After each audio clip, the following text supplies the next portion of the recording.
You're making rivers in the desert, bringing hope anew. With every word I write, Lord, I'm drawing close to you. You're doing a new thing, I can see it clear. Turning my struggles into songs of cheer. With every step I take, I trust in your design. In the wilderness of life, you're leading me. Cheers.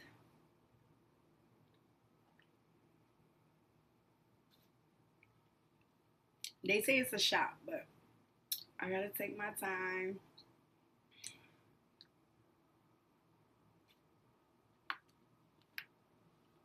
So I'm actually excited to share that I'm doing my steps again to reprogram as I write my book. I'm in my own case study.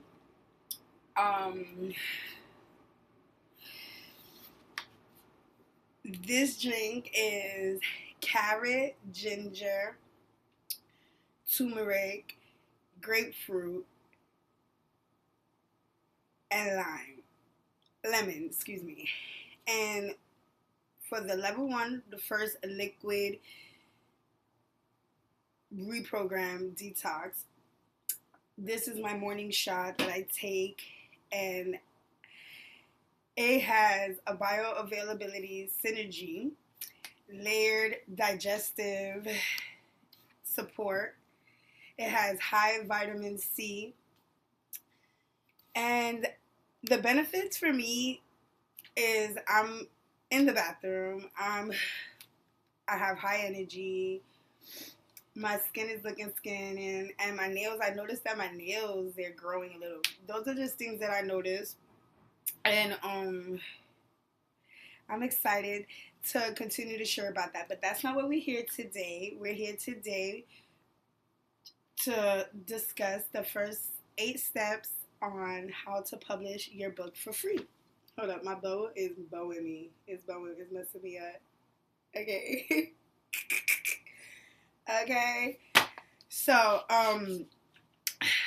step 1 is about having your physical mind prepared for this journey. That means you have to have your notes or just have an idea. What helped me through this process was my therapist. She originally was telling me like, oh, you need to ride the wave. And I'm like, I don't know how to surf. But so eventually she taught me how to ride the wave. Riding the wave is feeling the feelings, you know, like you gotta feel the feelings. You can't avoid them. You can't ignore them because they exist and they're in you. And in order for you to grow or make space for better things, you have to ride the wave. So for me, when I was writing my book, I already knew what kind of book I wanted to write because I've been writing since I was 17. And originally, I was just writing to relieve, you know, any sadness or pain that I was having. It was my way to truly express myself. So I was able to kind of know where I wanted my first book to be. Unfortunately for me, I was not excited because I wrote this book like 3 times. Well, you can say type because I typed it. I still have the little Dell mini laptop that I had where I originally started writing, and then that one crashed, and the whole process where I ended up having to finally write it for the 4th time. So that brings me to step 2. It is so important to pen to pad. Once you decide the foundation of what you're going to write about, it's so important that you pen to pad it. For the literal example that I just gave you, like how I had my computer crash. One computer crash, another one, Malcolm, he was about 3 at the time, and he poured water on a laptop that was gifted to me. So Then this third laptop that I got, I like kept it safe. So that's 3. But the 4th time I was smarter. I said, I'm going to write everything down. And that is exactly how I ended up with all of these and a box of old books of poems. So, yeah. Other than making sure, having a backup and having your raw, you know, route to your work, you know, the coming step 1 is really the seed, coming up with what concept you're interested in writing about. Step 2 is about pen to padding it. Not only for that, but for copyright reasons. You want to have proof that you're the original raw writer of your work. People like to steal. I copyright my work through the copyright services, but I also believe it's necessary to have like your original work, like, and it feels so good to see it, like completed and see all the hard work and all the effort and all the years that I put into my work. So there's many benefits to that. Now, step 3 is applying the knowledge. So it's not, because when you're writing a book, to me, I think when I read books, like all the books that I've read, I read them from many different perspectives. Like, first, when I read it, I read like to look for the story, look for the message, look for the main character. Then I look for like format, like the flow, like the technique, repetitive words. So as a hairstylist, when I do hair, like I see every molecule, like every like strand of your hair, because like that's my niche. So same thing with this. So I feel like when I'm reading, I'm not just reading just to read a book. I'm reading book to like learn and get knowledge from it, even if it's fantasy. So applying the knowledge is step 3. And the reason why you want to make sure you do the research and you're a credible source of whatever you're writing about, My first book was about my testimony, but I still had to do research because my original content, which was already written, my manuscript was done. I went back because I really didn't want to like reread this book because it was so many chapters of darkness that I had to like come to realization, and it allowed me to go back to each chapter and find God in each chapter. And in doing so, I had to verify my scripture, make sure that what I'm using the scripture for, it actually goes for what it means, or include for my vision. I don't want to ever like mislead, God's message.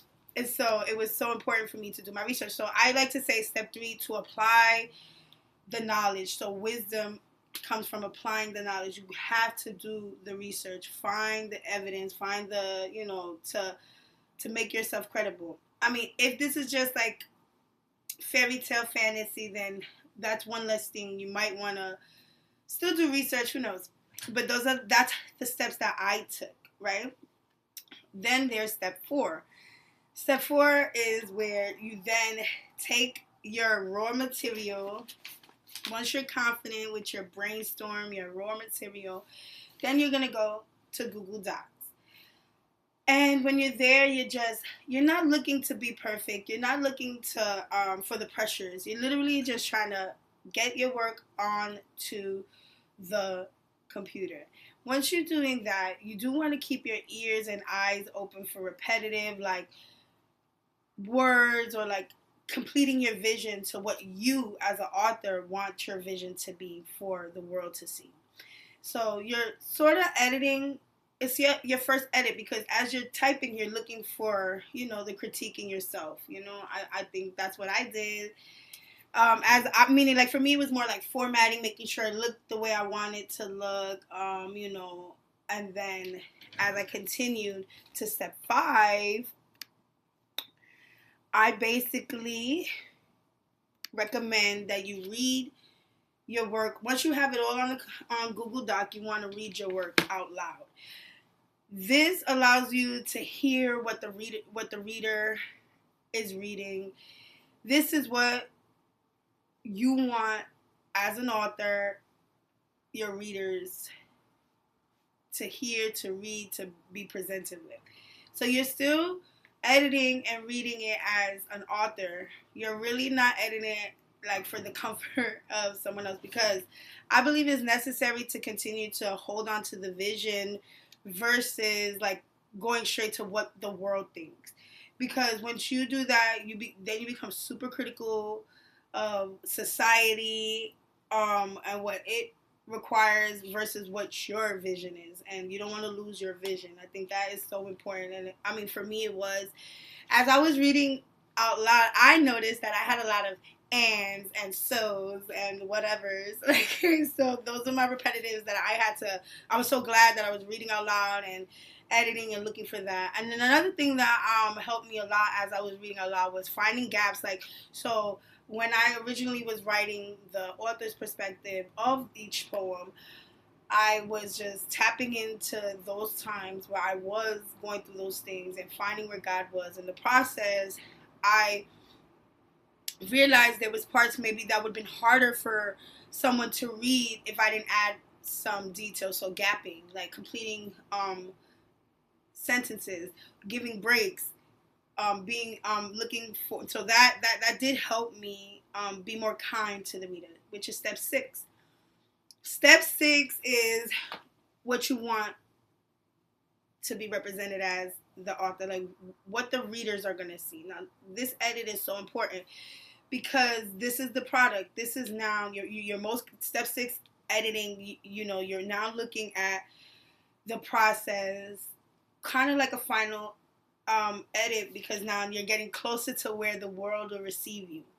So I do want to make sure as we're moving on that you're aware of the 2 types of forms you want to edit. I recommend doing this around step 6 instead of waiting until you're doing each one later, because then you won't feel so overwhelmed. Those were part of my tears that I had to shed, because the manuscript on Amazon is going to be on the PDF. This is for the hardback or paperback.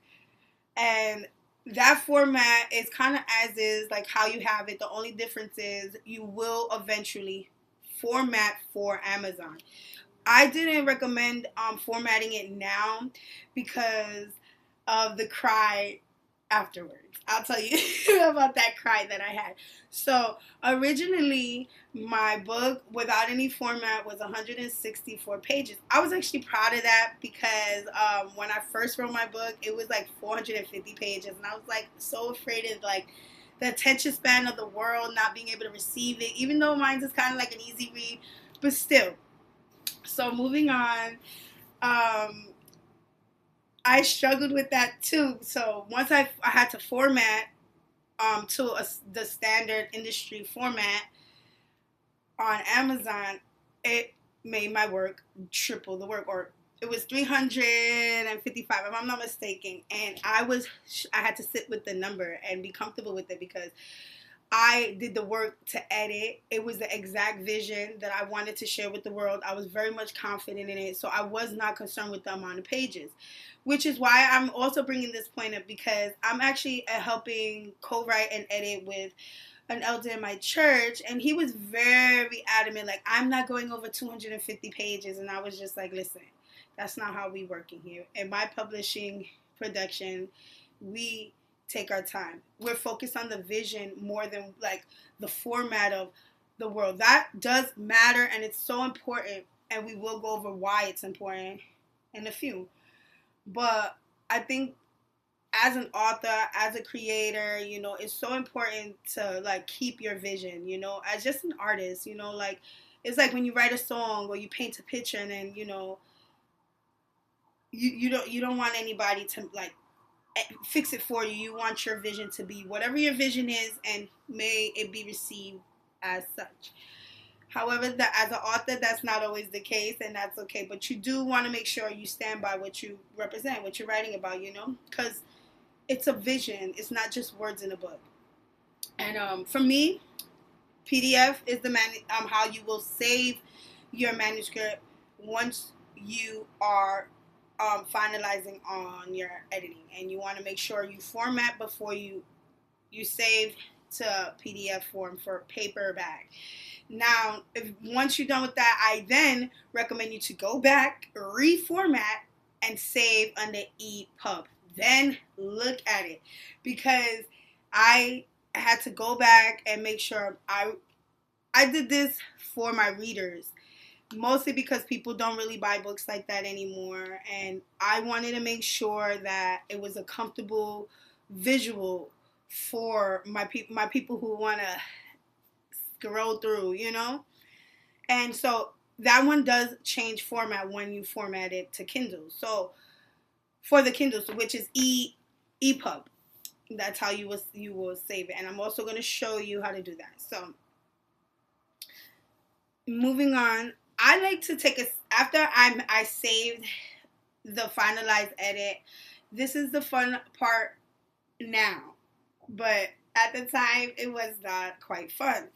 And this part is going to be the cover. This is your creative part. And I have 2 ways you can actually do this for free, which I'm so excited about.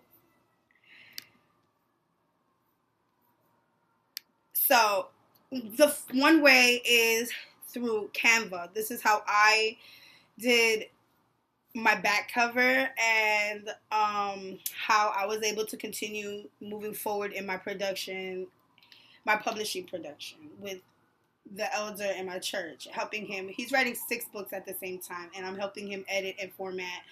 And so I will be showing you just one spread, because on Amazon, when it's time to do the cover, it wants a 1-sheet spread. It's just the format of Amazon. It's what it requires. So I'm going to teach you how to make your format. You still need Canva, even if you use Gemini to generate your art. Listen, I get it. If you have $2,000 or whatever to invest in someone to draw or generate your vision, I support it. I actually if you have the money to do it, go do it. Support people and their arts. I mean, I'm for it. But for me, I financially don't have it, and I had the vision already. So for my cover, The Victory in Me on Amazon, get yours. I use a picture of myself.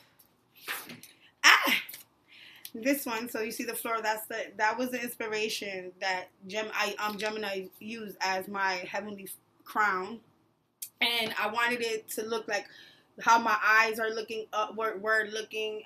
That was what I just used. I used description to share how I wanted it, which you will see how to do that, and just using proper word and data information to get the vision in which you want. And it might take you a while to get the one you want, but that should be the creative, fun process. So that's the 2 ways that you can generate. And once you generate, you want to make sure you put it on the one spread, which is going to be a page setup on Canva.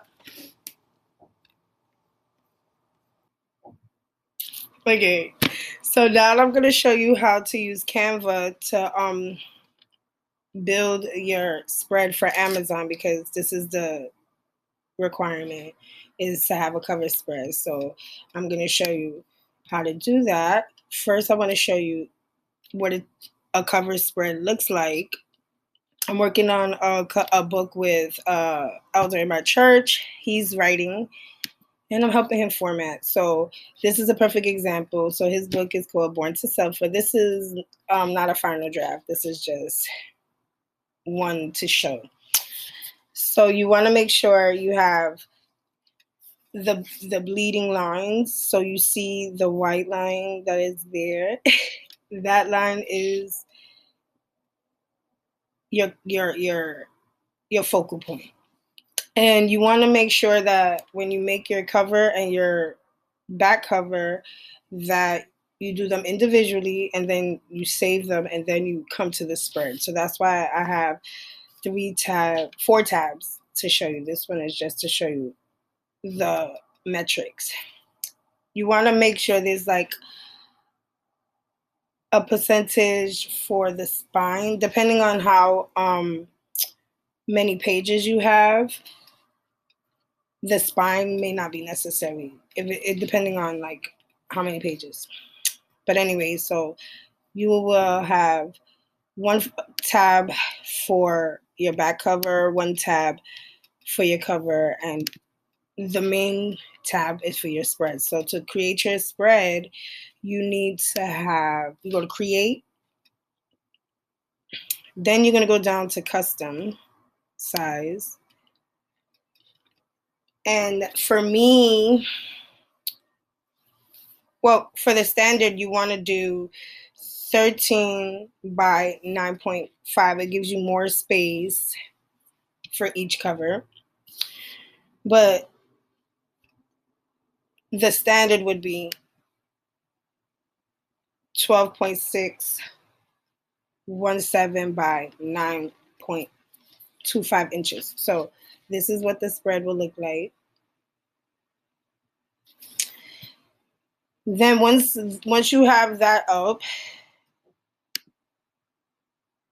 you want to go to settings, and then you want to make sure that you have settings, and you want to make sure that you have the show margin and the show bleeds, because this will like guide you like on the areas not to overlap when you do your back and your cover. So then you're going to go to a new one for your cover, and you're going to go to create, similar as the other one. You're going to go to custom size.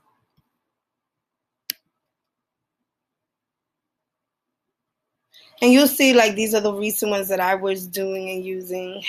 So you will have different measurements for different types of books. So for like a kid's book, it might be a little different. A magazine, it might be a little different, because like my cookbook, The Kitchen Scientist, God and Everything, is going to be like a magazine form. So I'll show you that later on in other videos as I am building my video. So you want to go to 8.5 by 11 inches for each one. I think I just opened and make sure I'm about to see. So boom, there goes your cover. And you do the same for the back. Okay, I'm just going to close that because, yeah, I don't want to overlook. And delete this, we got that. So now that we have our cover, I'm going to show you how to generate a cover. Like I said, if you could afford to pay someone, I suggest you do that, because it's nothing like, you know, a homemade art. But if you can't, you will come here to Canva as one option, and I'll show you how to use Gemini in the next section. So this one is going to be like, you're going to click it, and you're going to go to Magic BG background, duh. And then you're just going to like ask it what you want. For example, my client, he has a book that he wants, and it's like he wants a man kneeling, man crying on his knees. On the top right corner is angel from heaven going to crown him. As he cries, he looking in the heavens. So you want to be detailed in a sense, and then when you generate, it's going to take like maybe a little bit, because you know it just does. It's a little bit. And I get excited about this part, because sometimes it may not give you what you want. You might have to add more detail, you know, until you get the vision in which you like, you know, or go pay somebody to give you your vision, or make your vision yourself, you know. But I'm excited about, you see, look, okay, I'm not too fond, and he wasn't fond of these either. But it's okay. You get to see, like, this one is the cutest. I don't see no crown. So then I'll go, for example, I'll say, The angel is holding a golden, beautiful crown. Feel me? And then I'll generate again. And then let's see what she do. Let's see. And then we'll move on. You want to make sure that your back cover and your cover spread, like, they kind of complement each other. Even though one is in the front and one is in the back, but still you want them to complement. Ow, look at her. She got the crown. I like this one the best. So we'll just hold this one for now, right? Close that. Now for the title, I'll just show you. I mean, it's all simple from here. You could kind of like explore on the Canva. You're going to go to heading. You fix your font. Make sure you do all of these things. This is the colors. This is where I have the most fun with the font and the colors. And then you could go to effects, and you could use these, whatever. And then you could go to, well, you don't need animated because this is a book. It's a still, so you don't need that. You feel? But anyway, you could explore that on your own time. You put the title there. So we got that. Then once you do that, you want to make sure you save it. When you save it, download it. It says only access to you. I recommend you keep it that way until you finalize your work. You want to make sure you change it to standard PDF. And then, boom, download. It's going to download and save into your system. Then from there, you could close that out. We're done with that. Then we'll take, ooh, girl, where you come from? Oh, let's take a look. Ow, you see that? Look at that. I would have said, like, added more tears, make him look out, not be in the clouds, maybe, whatever. But that's that. That's just to show you like how to utilize this service. Anyway, we'll go here, and now we can close that because we're in the spread. So you'll go to download. So let me do this again. So this is how you're going to be able to generate through Gemini. You'll go to Gemini.com or Gemini.google.com, and you'll ask, can you make a cover of a man coming out of a valley and singing glory to God? And so it provided me this. And I didn't really want the words, so I said remove the words and make the man on top of a mountain and singing. I'm seeing the clouds, right? So that's the vision that I was going for. And so she did it, and I was like, T, feeling it, love it. So we took that, we got that. Now we could close that. Now we're back at the spread, right? So what you'll do is you go to the uploads, you go to image, find your vision, your image, and you put it. Then you find the front cover. I actually found the cover that he wanted, so I just will use both. So now where did I put the other one?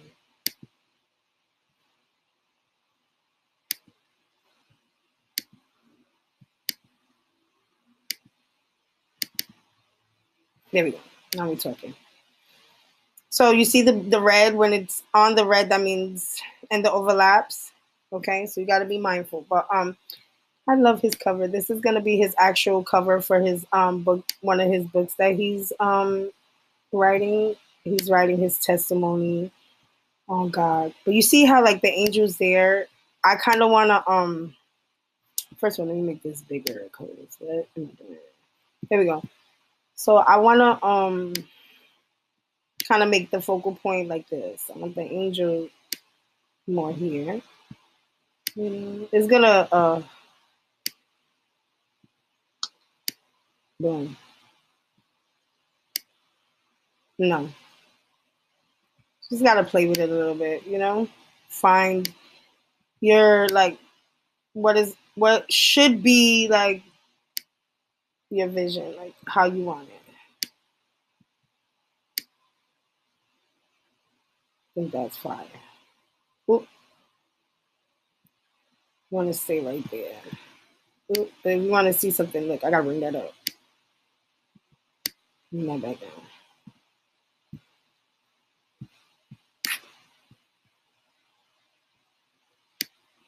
There we go. Chakra. I like to leave a little white just for the extra space. I don't know, just me, but you don't have to. You could boom it all the way. And make sure it's about 6. You know, you have about 6. I like 5 because this one I'm going to use to also have a spine. If you have, I think, about more than 1,000 pages, or I mean, it's like if you have like 500 pages or like 250, you need a spine.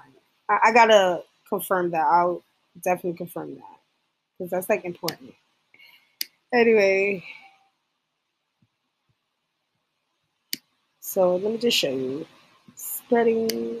You see, because I will put it. Actually, I will put the spine here. I would use this side to be the spine. Just because it's too much going on this one, so I would actually push this more back in because you know this is where the spine will be. So I think I would connect. You could change the color back here. Let's say brown. You feel me? You could do a brown, and then you could just leave it like that and make the spine like that. But me, I would use the picture, and I'll just because it's nice. Boom, you got your front and your back. Now, from my cover and back, because I was new and I didn't know exactly what I was doing, I was just kind of following a step guide that I found.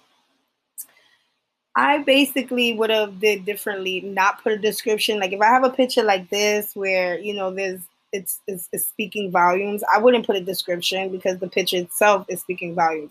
But if it's more plain, for example, like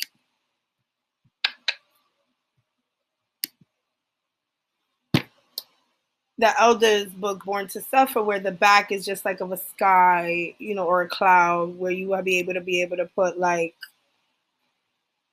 a selling point, a description to like advocate for your book for someone to purchase.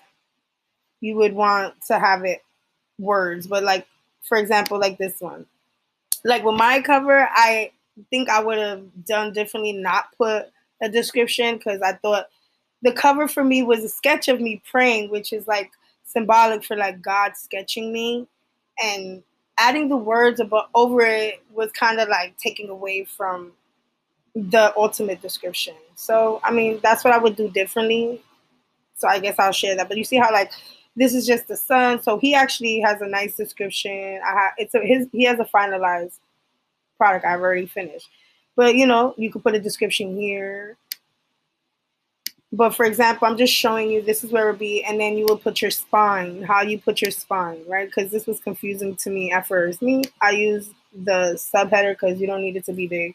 So I'm just gonna put like Melly Mel, because that's me. Anyway, and then you just like kind of like turn it, you know, fix the lettering, make it how you want to make it. I like this. Precision is key here. The shaky hand. You see how it's on the red? There's like a red line there right here. Boom. You want to get it off of that. Oh, you see those? You see those red lines? You want to, boom, remove it. It's still there. See? I will put it right here. That looks good. And you know, you can play around with the title, put the title, you can put the title. Let's just put this here, just so you got the vision. You got the title, you put the title there. It's just like the word title. Then you can put the same title. Look at this. It's not cute, not at all. Sometimes it's because of the font size. Anyway, this don't go here. This will be throw. I'm gonna come over here with it. Boom. You can put a title, your name, whatever you want to put. right here. You know, get creative. The mind can create anything you choose as long as you have the tools to get you there. So these are the two ways you can create covers. The man on the mountain is Gemini, and the front is Canva. So you can, you know, you have your options there. And now that we're done with the cover and the creativity, I want to show you how to format um, Google Google Docs. So now that we're in Google Docs, I'm gonna quickly just give you the rundown of like where we are so far. Now that we know how to make a cover, and here's if you want to take a second just to grab the information, the metrics. We already went over this. I did forget to mention about the barcode. When your back cover is, you just be mindful of the image you choose so that where on the bottom right corner of your cover will be a barcode. So try not to put words or anything there to block it, because it's going to block it, which you'll eventually see in the part 2. So let me just go down the rundown of like how I set up my book. I usually go to Google Docs. I make my tabs, which is table of content. And so just so you have a clear like idea of the steps, which is step 1 is the riding the wave, physical mind, figuring out your content. Step 2, pen to pad, brainstorming, copyright reasons, you know. Step 3, applying the knowledge, wisdom section. Here's where you do your research and you make yourself a credible source. Step 4 is your first edit, because you're going to like take it from paper to the computer, typing. This is still your vision. Step 5, reading it out loud, kind of like listening for any repetitives and things like that, and kind of like still keeping the vision but listening for discomfort for a reader. Step 6 is the finalized step of your editing, because here's where you're getting closer to sharing with the world. On Amazon, there's 2 ways to save. We have EPUB and we have PDF. I'm going to start with PDF because PDF is the easiest. With PDF, is as is. So basically, when your work looks like this, it's just going to be what your work is. And step 7 is the cover, which we already went over. And then step 8 is where we are now. So step 8, I'm just going to leave this here. So if anybody wants to take notes on the reasons why the industry standard is 6x9 trim size, I already went over it.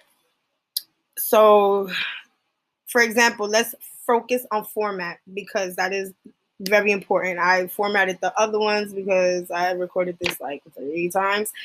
So we have one left. So this is the cover spread format, information, but just pay attention to the margin. So when we go to page setup, we're going to go to page setup. Boom, here we go. And right now it's on the letter 8.5 by 11. But what we're going to do is we're going to put it to, which also just gave me like boom, epiphany, similar to the spread of the cover, why it should be 8.5 by 11. It makes sense now. Anyway, so you'll look for 6x9 and you'll put it, and look, it shrinks its size. So it'll be its format for it to match your cover. It'll be the format to match Amazon's requirements. So now that we have that,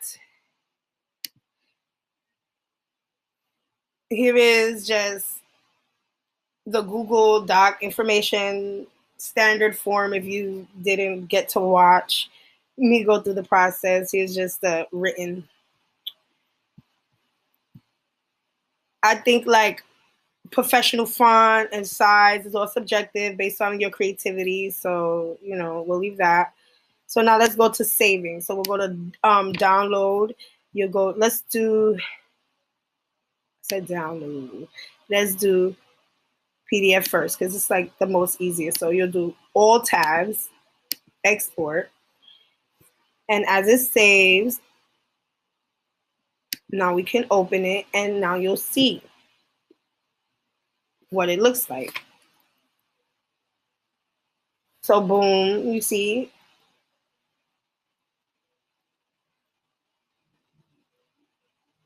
Okay, so that's basically PDF form. So now we'll go to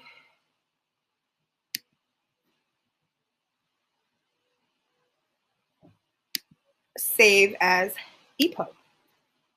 All tabs.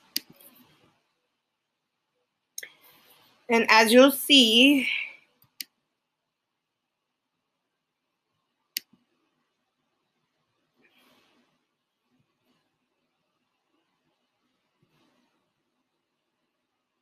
my iBooks, let me go open it. It'll show you.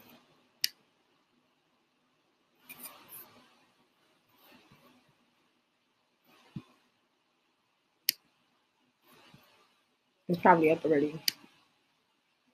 Yep, it's right there. Boom.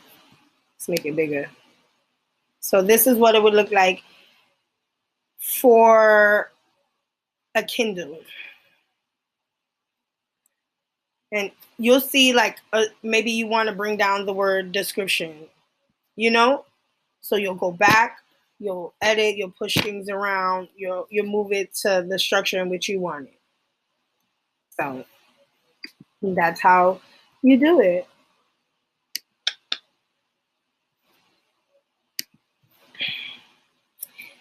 I hope this was helpful.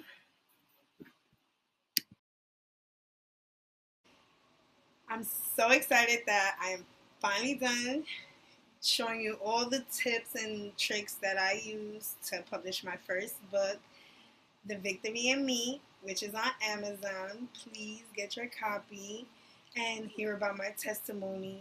And I pray that the information that I have given will be useful for someone to create their vision, their testimony, making the world beautiful. Remember, a book is not just words, but it's also your vision. So create. I'll see you next time. You're doing a new thing. I can see